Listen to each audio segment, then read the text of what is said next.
சின்ன வெங்காயம் ஆயிடும். சாம்பாருக்கு டேஸ்ட் இருக்குமா? அதெல்லாம் இருக்கும். எத்தனை கிலோ வேணும்? 4 கிலோ கொடு. அப்படியே தீ வச்சுனா மண்டை பொழுந்துக்கும். 15 ரூபாய் தான் கிலோ. அதே 4 கிலோ கேக்குதா? வாங்கி போய் வச்சா கெட்டு கொடுப்பா. ஏற்கனவே கெட்டு போனதே தரேன். அதுல இன்னொரு வச்சு கெட்டு போகுது.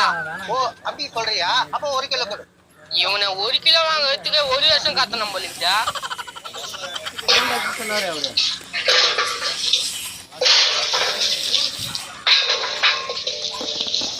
சரியா கொடுப்பா பாரு. சரியா? தம்பி நீ சொன்னதுதான் எடுத்தேன். எனக்கு இதே போய்ப்பேன்னா நான் 4 அடுக்கு மாடி கட்டி வச்சுக்கிறேன் நானு. டேய் மூஞ்ச பார்த்தா 4 ரோட்ல பிச்சாடி நம்ம இருக்குது. நீ 4 அடுக்கு மாடி கட்டி வச்சுக்கிறியா? ரொம்ப இன்சல்ட் பண்ற தம்பி. இவன் சொல்லித்தான் வந்தான். பார்க்கும்போது சொல்றேன் எந்த டேஸ்ட்ல போனா. வா வா வா சத்தியமா சொல்றேன். உன்னுமே ஃப்ளாட் நான் எங்கேயுமே பார்த்துருக்கேன். எப்பா காலையில் கூட சொல்லிட்டு என் அக்கா மாதிரி நீ காய்கறி கடைக்கு வா. குண்டா குண்டா வந்து காயெல்லாம் அள்ளிட்டு போன்னு. சத்தியமா சொல்றேன். நீங்க